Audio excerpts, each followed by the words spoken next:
Once completed, the F3 link road will provide about 40 kilometres of dual carriageway between Seahampton and the New England Highway west of Branxton.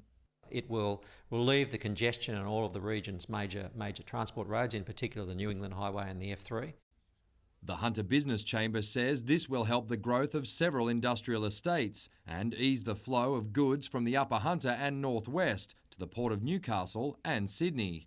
More than 160 jobs will be created each year during the construction phase, while existing businesses will also benefit. And a lot of firms will ramp up their production to supply material inputs, service inputs, all of that sort of thing, and it flows on through the economy, through the production chain, through consumption. Population increases are expected in existing towns as well as new land releases. Conventional theory goes that where the roads go, people will follow. In Cessnock, it's expected to provide welcome relief. The city is traditionally home to higher than average unemployment, lower wages, and recently has suffered significant job losses. It will give additional income, additional employment and social benefits to people in the Cessnock-Curry region.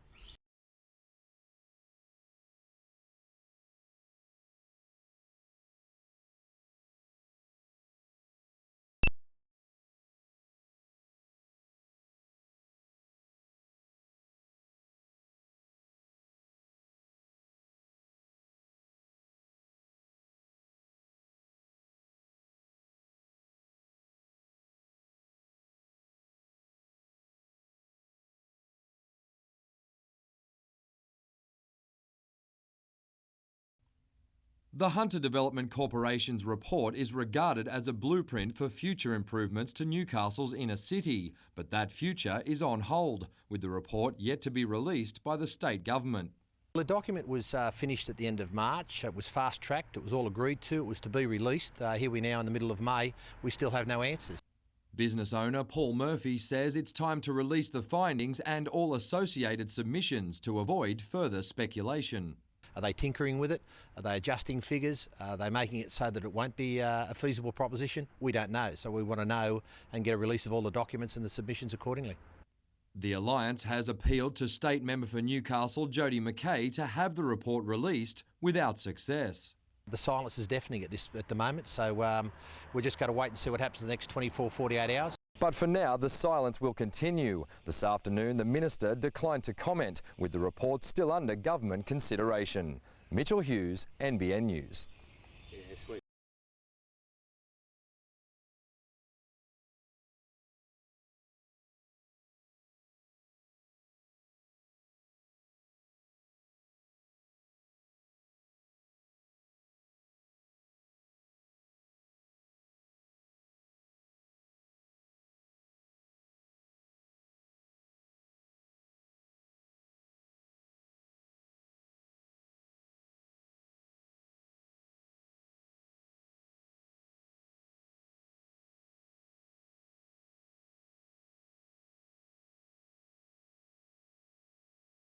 Could this splatter platter one day be in the dining rooms of homes across the country? Third-year TAFE student Adam Hobbs hopes so, and he's a step closer after taking out Hunter TAFE's Innovation Excellence Award for his design, which aims to encourage children to eat healthily. It's basically a food utensil where it informs children of what foods they should be eating and in what quantities. A biodegradable sporting helmet is also on show at the Innovation Festival, which is now in its second year. The helmet is made from bamboo and bioplastics, Michael Thorogood from East Gosford winning a TAFE State Medal for his design. And that's what innovation is. It's taking the existing things and improving them. It's taking existing processes and improving the efficiency. There'll be plenty more ideas shown off during the two-week fest, including products, services, technology and equipment developed by our local workforce. That there are great opportunities in the Hunter and in the Central Coast where you can have a wonderful career if you're involved with an innovative company that use innovation and provide innovation. Colleen West, NBN News.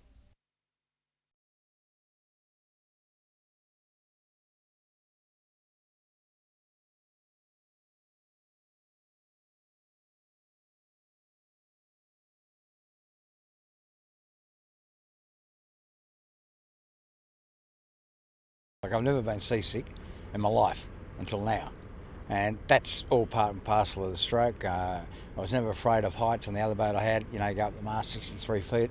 Now I get, I'm scared of heights.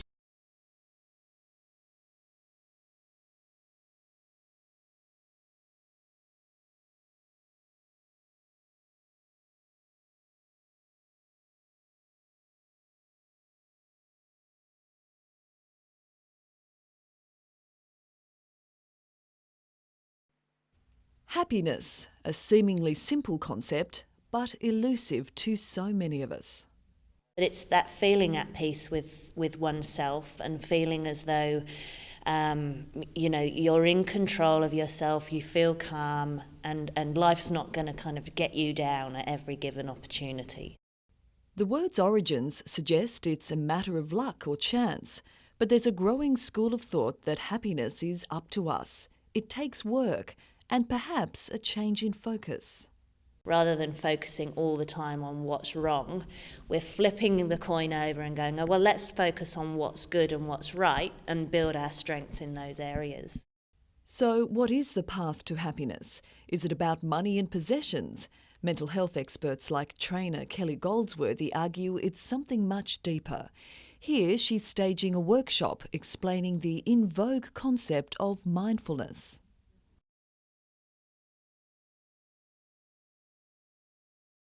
Kelly's in demand right now, training groups from health professionals to educators how to slow down and live in the moment.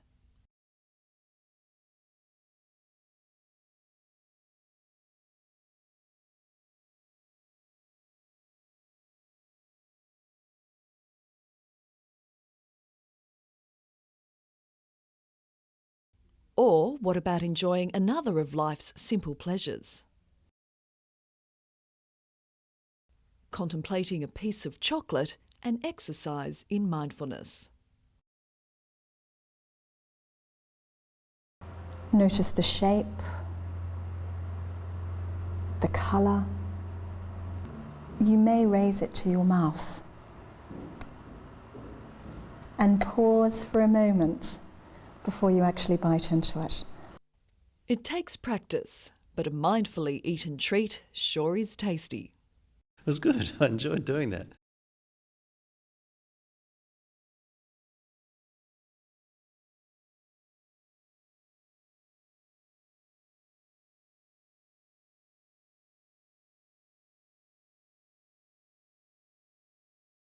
I really think I do run my life with a mindful way, but I didn't call it mindfulness. Mindfulness may be one of the tools for finding happiness. Mental health experts also stress the importance of exercise and a good diet, connections with family and friends, having goals and relaxing. I think happiness is important because, and feeling good about ourselves is important because it's what essentially is going to make the world continue moving around in a functional way. Sometimes when I'm walking along the street, I think, I don't know how. It wasn't the Knights who needed cooling down today, it was the Titans coach. John Cartwright cranky, then curt in a post-match spray which didn't miss its target. We're talking about a game here that was decided by a bloke in the middle. The inconsistencies in that game were as bad as I've ever seen. The referees were busy.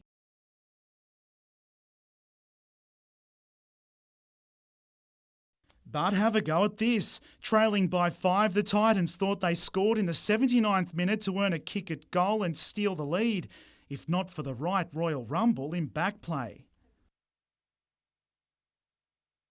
Prince punished for holding back Junior Sow. I was getting ready to make the tackle, and as I moved to my right, saw his arm come around my head, and trying to get out of it, but couldn't get out of it. Even so, it was a great escape for the Knights in a match which started well enough.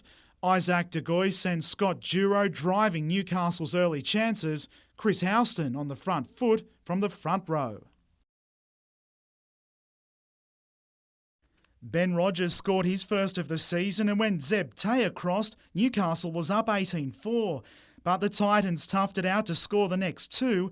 The last, though, came from the Knights' country connection, surviving to take the win only just. We got the win, and as much as everyone's a little bit disappointed today, that they're a little bit upbeat as well, because last year we probably would have lost that game, and this year we've pulled out and won.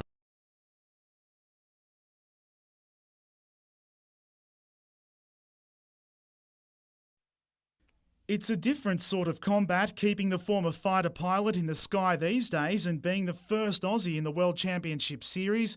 Matt Hall was always going to create some buzz, but few thought he'd make this much noise, least of all him. I wasn't expecting it. Everyone's asking that. Was I expecting it? No. 2 top 5 finishes, the first in Abu Dhabi last month, then San Diego at the weekend, means this one-time Top Gun is 5th overall from 15 pilots. Back to the bikes, and the Hunters' Brock Parks has moved up to 18th overall in the Superbike standings after finishing 10th and 11th at Monza. Another marathon, another win for Bar Beach Paralympian Kurt Fernley. Paris, London, he can now add the Seoul Marathon to his list of credits, a stunning year already and barely halfway through. And the North Stars remain outright leaders of the National Ice Hockey League after beating Brisbane in both games over the weekend. John Halverson among the goal scorers for the North Stars. They play Brisbane again next week.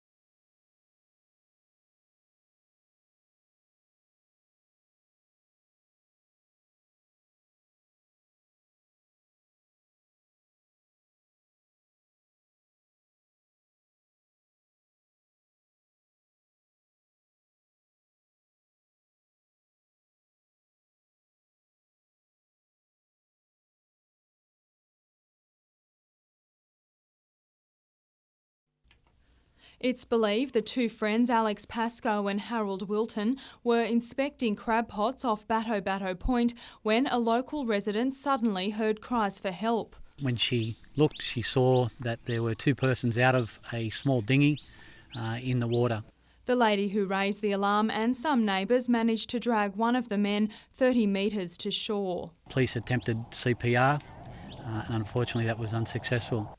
The other man was plucked from the bay by water police, but he was unable to be revived. Friends say the long-time residents of Tanilba Bay were active members of the community who'll be sadly missed. Yeah, he used to always come in and bring us either parsley or fresh food, fish and that, forever doing something, helping people out in the area.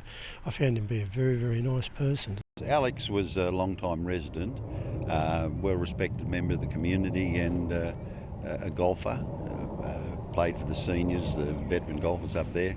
Police are unsure how the pair ended up in the water. They're asking anyone who may have witnessed the accident to contact them. Lauren Bladwell, NBN News.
A fine example of the New South Wales Government delivering essential infrastructure projects right around the state to support jobs, to support employment and to improve future growth prospects.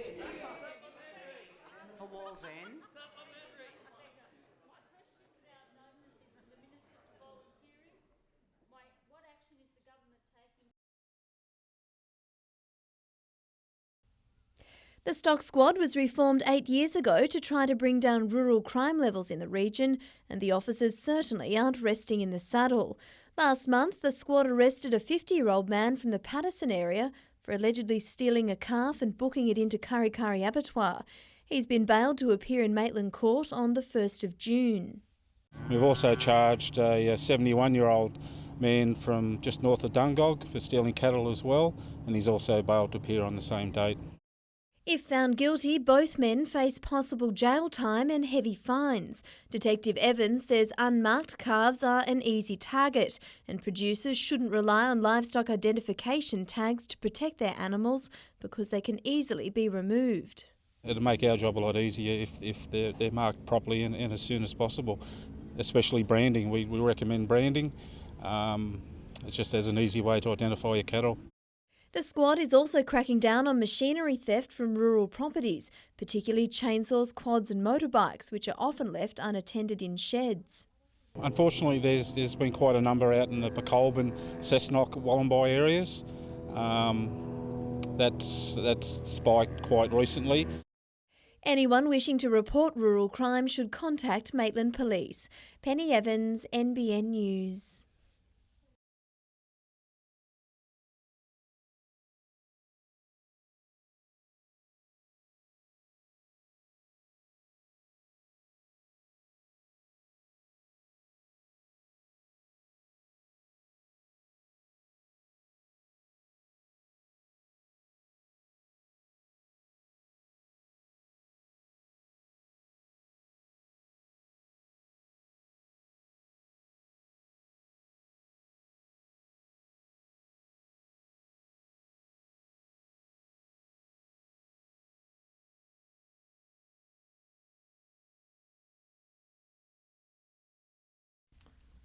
The locomotive, known as Number 19, spent the best part of 70 years hauling coal, but today it was her turn to take a ride. One of just 14 in the world, the 63-tonne loco was trucked from Kurrangong Island to the Richmond Vale Railway Museum, where it'll be restored to its former glory. It'll be a big job though. Number 19 was last used in 1981 and is in a sorry state after being left idle all this time. We've had them for quite some time, and I guess as part of the coal industry, they represent what we've been doing here, moving coal through the Port of Newcastle. There's been a number of false starts in the process of finding the old loco a new home, but Richmond Vale Museum and Port Waratah are pleased it's staying local. It's through a lot of unfortunate incidents that we couldn't take it. Now we are in a position to take it, and we're very pleased that we have been given the engine. These 3 coal hoppers and a brake van dating back to the 1920s are also heading to the museum. They'll be restored and run on the railway along with another 16 restored hoppers, but sadly Number 19 is a little past that and will simply remain on display. Lauren Bladwell, NBN News.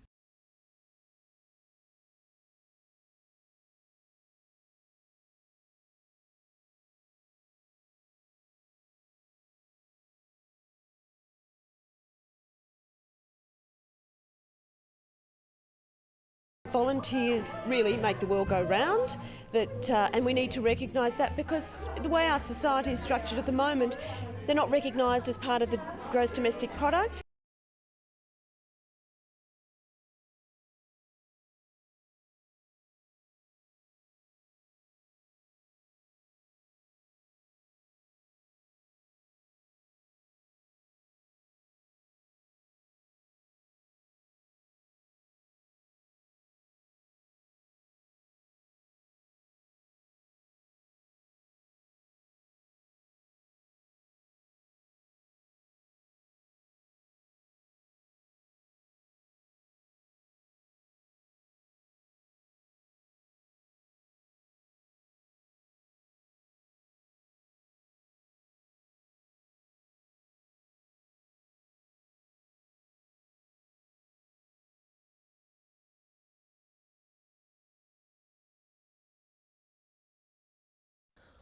All in all, Steve Burriston's pretty pleased with how his team fared when it featured in a report that was nothing short of damning for the NRL. I think that The program overall was favourable to the Knights. We did open our doors and said go for your life and find something if you can, because if you can bring something to our attention, then we can work on it and get rid of it. Efforts the club has made to changing the team's culture since 2005 and the Dane Tills affair featured prominently. And today they even attracted praise from the NRL. The effort that's being put into changing attitudes, and we certainly saw just one club as an example of the work that is being done with not only our senior players, but with those that are coming into our senior ranks. However, the Knights argue their under-20s team was depicted in a less than favourable light regarding a session where players were shown a DVD depicting 2 separate sexual assault scenarios, then asked for their thoughts. But judging by the final answer from this young player on recent scandals involving group sex, they still have a long way to go. It's not during the act, it's the way you treat them after it. Most of them could have been avoided if they had put her in a cab and said, you know, thanks for that sort of thing, not just kicked her out and called her a dirty whatever, and that sort of thing. It is how you treat them afterwards. Burriston says that comment apparently wasn't as bad as it came across. Was taken out of context from what I understand, that he was actually answering another question and there was a little bit before and a little bit of after that. Madeline Bond, NBN News.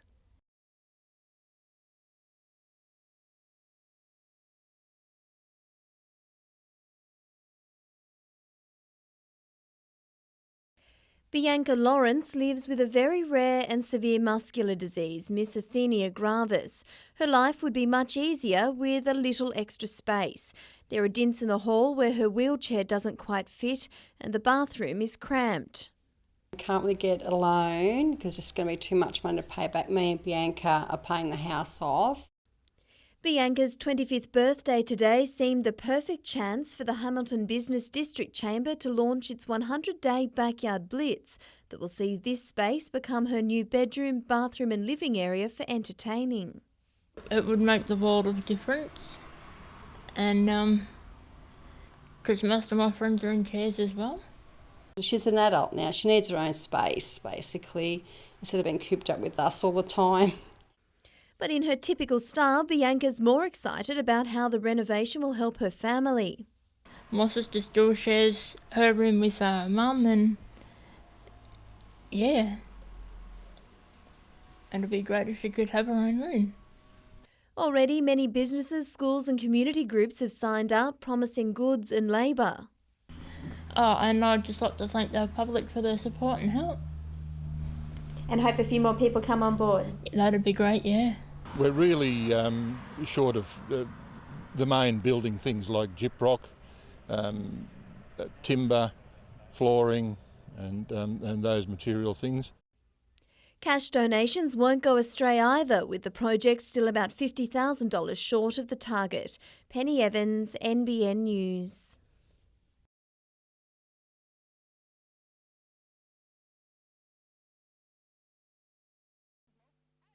The Jets weren't short of shot stoppers for the intra-club match, but they soon could be if another gloveman isn't signed for the domestic season. 28-year-old Matt Nash from the Mariners was one of 2 keepers in town today, testing the water. He's obviously had some time at Sydney and Central Coast, so just to bring him in and have a look at. We've obviously got 1 keeper for the A-League season and we need to have another. 20-year-old Dion Shaw from Sydney State League club Mounties also trialled in the goalmouth, while Carl Dodd could fill a vacancy left by Adam Griffiths. The defender has headed over from Wellington Phoenix on the advice of its captain and former Jet, Andrew Durante. He had nothing but good things to say about, the coach and the training and the boys, so he said it was all enjoyed here, so I just thought I'd try it, check it out. So he hasn't been wrong so far. The 28-year-old, who hails from the Gold Coast, will be given a week to prove his worth, about the same time afforded to striker Fabio Vignaroli to overcome a hamstring injury. He'll definitely travel. Again, it'll be touch and go with him once we get closer to the game, but we leave here Saturday. It gives him a good 4 days. That's if they play. The Jets are reported to be considering boycotting the Ulsan game as the Players Association and FFA wrangle over a pay structure. This afternoon, an FFA spokesperson said the issue will not be negotiated before the players leave, with scheduled talks set down for later this month. I would suggest that we'll be playing, yes. I don't think there'll be a drama with it.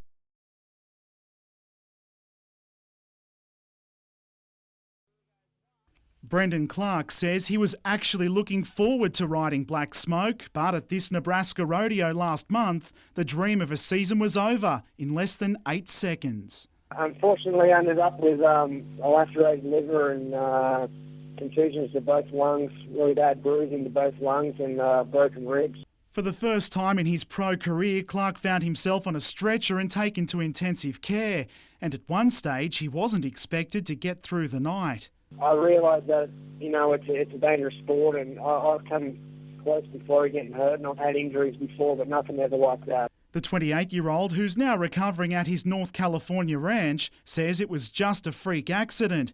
His recovery is expected to take anywhere between 3 and 6 months, enough time to ride Black Smoke again. I definitely like to get an opportunity to get on him again, because it wasn't, I feel like I should have rode him that time, but the bulls at this level are that good that if you make a mistake, they buck you off, and that's what happened there. Clark will be home later this month for the Newcastle Rodeo named in his honour. He says being a spectator is the most painful thing of all.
It's taken more than 20 years of lobbying, but finally the F3 link, or as it's now called, the Hunter Expressway, will become a reality. It will provide up to 500 jobs during its construction phase, and when completed, it'll allow all of that produce from the Upper Hunter to flow down either to the port of Newcastle or to Sydney. The federal government has also pledged the remaining $35 million needed to build a $90 million research facility at the John Hunter. Once complete in 2012, it will house 450 medical staff. It will attract further researchers to the Hunter, but not only researchers. When you've got a significant research facility on a campus with a major teaching hospital, it also attracts the best doctors. HMRI says the project will create 680 jobs and inject another $180 million into the local economy. All up, $1.7 billion has been allocated for infrastructure in the Hunter. In comparison, $618 million will go to the mid-north coast for the Kempsey bypass, while only $91 million has been allocated for the Sydney West Metro. Funding has also been allocated for the reopening of the Belmont Medicare office 12 years after it closed, and around $300 million will be spent on the Ardglen Tunnel, which will allow coal to be hauled through the Liverpool Plains to the Port of Newcastle. The extension of the enhanced First Homebuyers Grant also seen as good news for the region. So we can expect the flow-on benefits of that for the Hunter building industry. And local mums have hailed the government's commitment to paid parental leave. As a mother and a childcare worker and a small business owner, I'm just very excited about it. But the region's pensioners aren't satisfied with the government's offer of increased payments of up to $32 a week, and they say increasing the retirement age to 67 is an affront to those in the physically demanding coal industry. I believe that was pathetic, inadequate, and an insult. Madeline Bond, NBN News.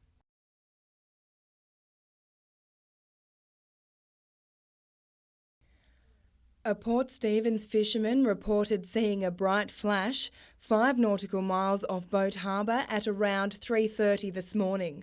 It soon became clear it had been an explosion aboard Vanback Trans trawler, the Chris Lynn. By 9 o'clock, police and the Navy were conducting a full air and sea search for him as his vessel burned to the waterline and sank. Upon hearing the news, Mr Tran's fellow fishermen at Wickham restarted their engines and headed back out, desperate to find their missing friend.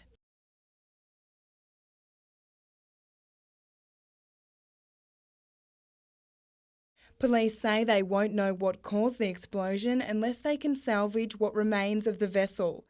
The boats have been surveyed, they're under survey by the government, so there's nothing wrong with the boat.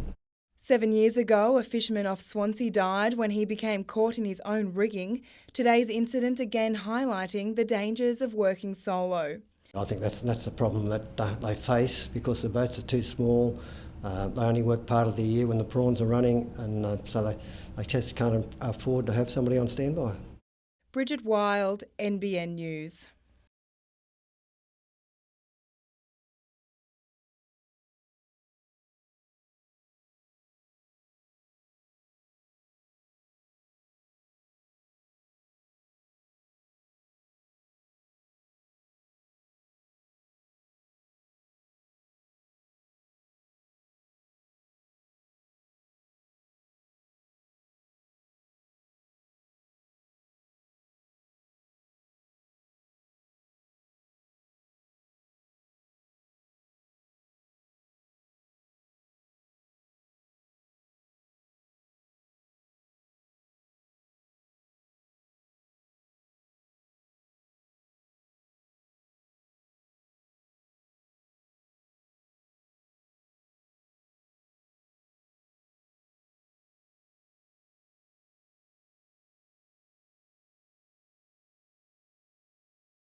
The latest and meanest addition to the monster truck family needed a jump start before it could jump, but thankfully that was the only hitch during its first outing.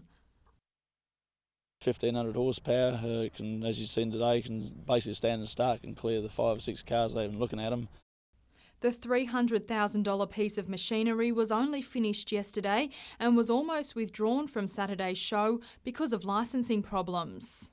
Yeah, there's a Feld truck over in America and they got a bit upset at the last minute there and didn't want it to run over here, but Warners have sorted it out here now and it will run. Also gearing up for the monster truck extravaganza is Rachel McCormack, who's in training to crash through a flaming wall 3 times the size of this one. Saturday's show will be the first for Rachel, who normally works in childcare. I was a bit intimidating, a bit nervous at the start, but yeah, it's fun, worth it. Taz and Rachel will be joined by Scooby-Doo, a thirsty jet-powered machine which sucks up more than 600 litres of ethanol a minute. One item that will be missing from Saturday's show is a 14-tonne monster motorbike. It debuted in Newcastle in February, but has been withdrawn for safety reasons. We just felt that it wasn't suitable for show arenas and that sort of thing. It's too big, too cumbersome. Lauren Bladwell, NBN News.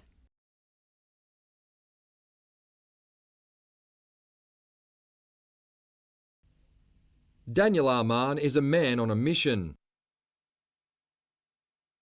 Already this year, the 25-year-old has completed preparations for 2 fights, only to have both opponents pull out at the last minute. I was in the best shape of my life. It was the best preparation I ever had. And the 2 blokes that pulled out of the 2 blokes I most wanted to fight, so I was just shattered. The Australian cruiserweight champion will finally climb back into the ring on Saturday at Cardiff to take on the most experienced fighter he's ever faced, Algeria's Mohamed Azawi. I've seen him fight a few times. He's a very tidy boxer. He was a great amateur. I went to the Sydney Olympics. He was All-African champion. Azawi has fought for a world title in the cruiserweight division and has also featured in bouts in London, Germany and Russia. Going toe-to-toe with someone with that experience could help Daniel in his own quest to move onto the international stage. He's a recognised fighter the world over, so if I get a win against him, then it should open some doors for me overseas, hopefully. In the meantime, Aman and his trainer Peter Hallett are hoping to bring American fighters here, including a recent contestant on the reality TV series The Contender. Mitchell Hughes, NBN News.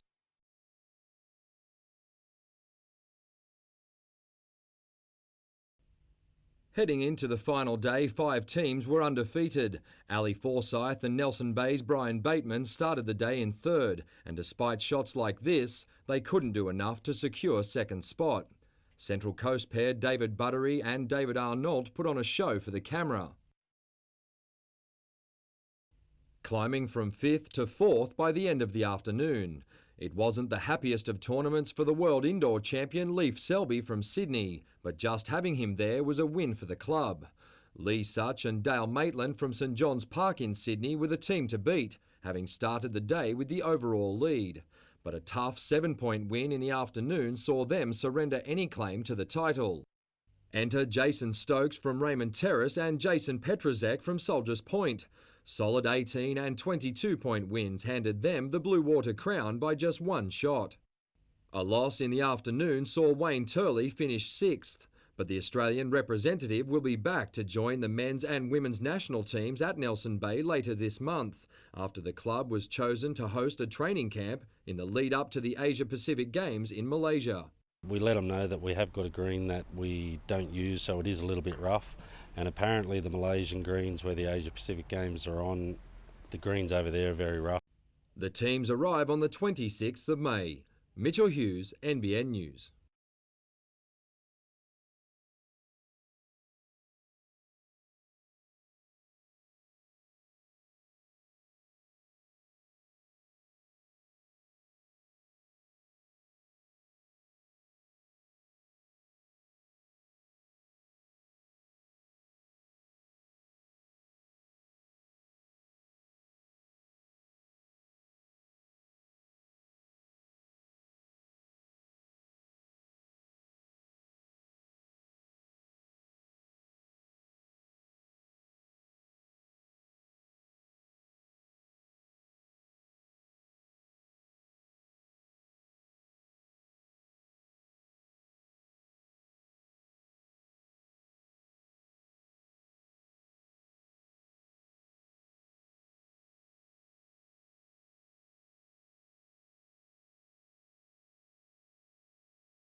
Emergency services raced to this horse trainer's property in Furbus Street, East Maitland at around midday when a third man, a co-worker, raised the alarm. Rescuers worked for 20 minutes to free one of the men from the 3-metre deep trench being dug for a pool used to train horses. He was airlifted to John Hunter Hospital, where he is now in a stable condition, having suffered only a cut to the head and bruising. The second man died under the crush of dirt. At this stage, I haven't confirmed their identity. They have been assisting on the property, and that's all the information I have at this stage. Police won't reveal the exact cause of the collapse, although authorities have indicated they're looking hard at safety practices. The shoring wasn't in place, which is not a good thing. Any trench that's over 1.5 metres deep should be shored, so it appears that the safe practices weren't in place. Fire Brigade search and rescue equipment was brought in to recover the body of the second man. We have secured the area where our crime scene will be making an assessment, and then we will seek to recover the remaining male. Police are now preparing a report for the coroner, while WorkCover will also be conducting a full investigation. Well, WorkCover will investigate it, and I'm sure that if there was any fault, there are severe penalties in New South Wales. I believe also there may be the potential for manslaughter charges to be brought if anybody's found to be culpable in the death of a worker. Bridget Wild, NBN News.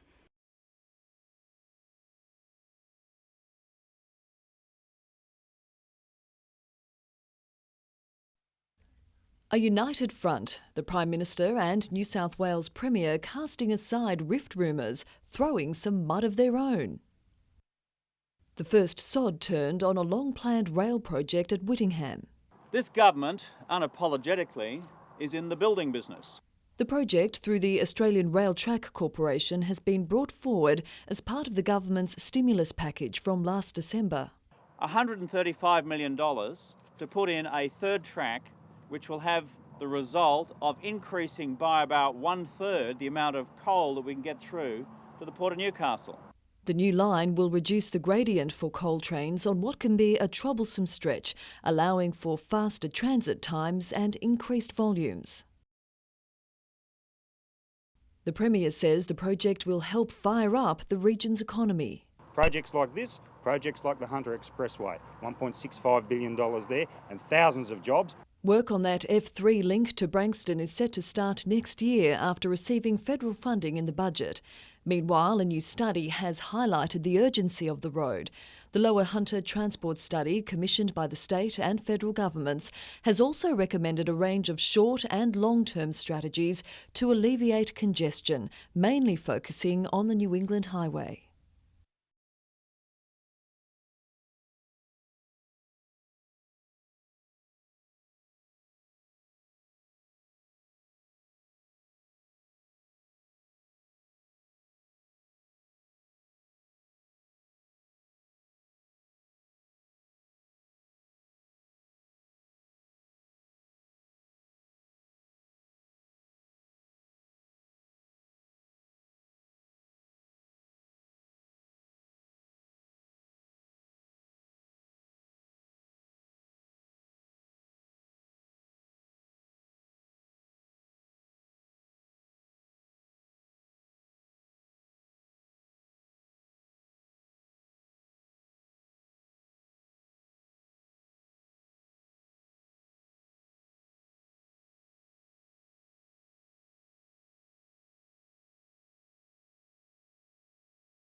Today's protest is a physical expression of the frustration and upset that workers feel that their board are not listening to them.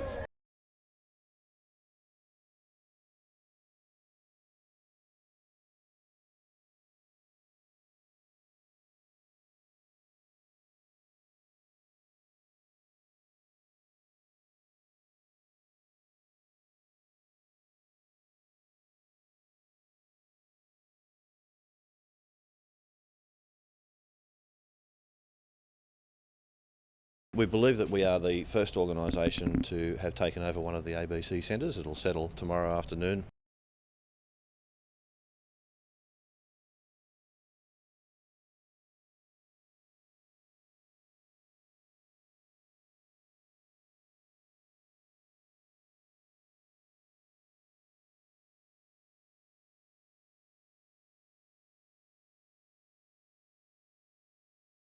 Trading the classroom for the great outdoors, these students have joined the fight to safeguard one of the Hunter region's vital waterways. 30 students from 3 primary schools joined an educational tour of the Tilligary catchment area. To give school students that live within the Tilligary Creek catchment the opportunity to see what is actually in the area where they live. Tilligary Creek was contaminated 4 years ago by human waste found leaking into the catchment. Students today learned how important it is to the region's agricultural industry and took a part in a number of activities designed to keep improving the health of the waterway. A mixture of water quality testing, tree planting, habitat assessment, litter surveys, looking at mangroves and fish habitat, basically getting a quick overview of everything within the Tilligary catchment. And what's an environmental lesson without planting some trees? We're doing tree planting today to try and get a habitat corridor along the creek. These trees were planted 12 months ago, and the students are hoping theirs will also stand the test of time.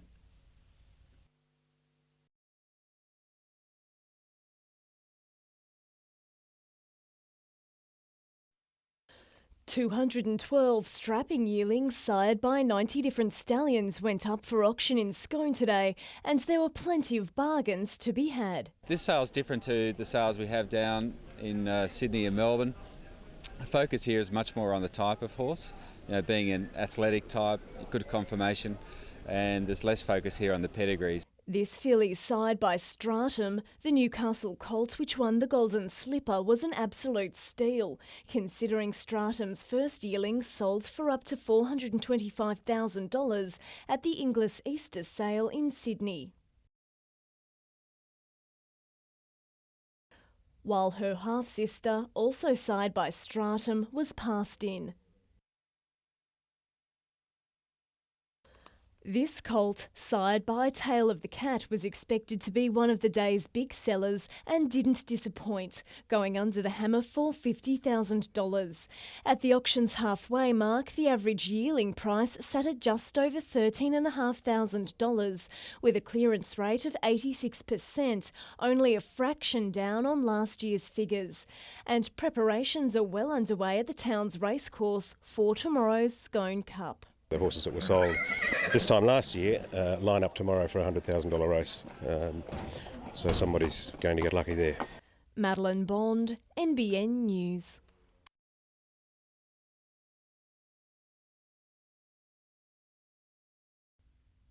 Almost a month ago, Corey Patterson went public with his battle against depression. Now a series of solid training sessions has the 21-year-old pushing to play for Lakes this weekend, but instead the coach has him penciled in for the night's clash with the Cowboys. It may be that he needs to play in the local league before he returns to first grade, but that'll depend a bit on how we're travelling for injuries and also just what Corey can muster in terms of training. Adam McDougall is in doubt for this weekend's game against the Roosters because of a calf injury. Aku Uate is expected back in Newcastle tonight after flying to Fiji for the funeral of his grandmother, but he may also be rested. Wes Nagama and Keith Lalia are on standby as their replacements. Meanwhile, a familiar face was back at training this morning. Former Newcastle number 7 Andrew Johns helping to fine-tune the kicking games of the current halves. Some wayward efforts with the boot may have cost Scott Duro a first-grade spot, but Brian Smith says it's actually a matter of finding the right combination. But to be honest, we weren't happy with our halves at all last week. We thought we were very disappointing in that area, and just trying to get the best out of those guys is, what we're trying to do, I guess. And despite the Roosters' recent poor form, the Knights won't be taking them lightly. The Roosters got a number of internationals in their team. We're playing on their home ground, so we need to make sure that our game is well and truly in order this weekend. Mitchell Hughes, NBN News.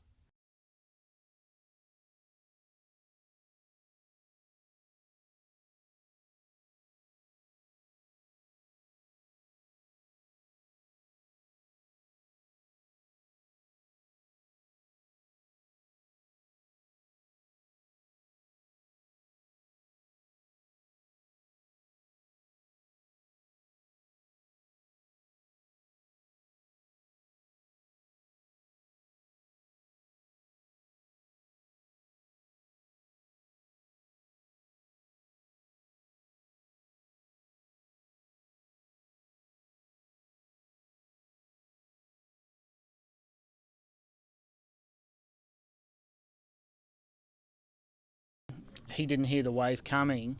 I heard it coming and held on to some of the boat. He got washed down the deck and took me out. Problem was I had my foot locked in.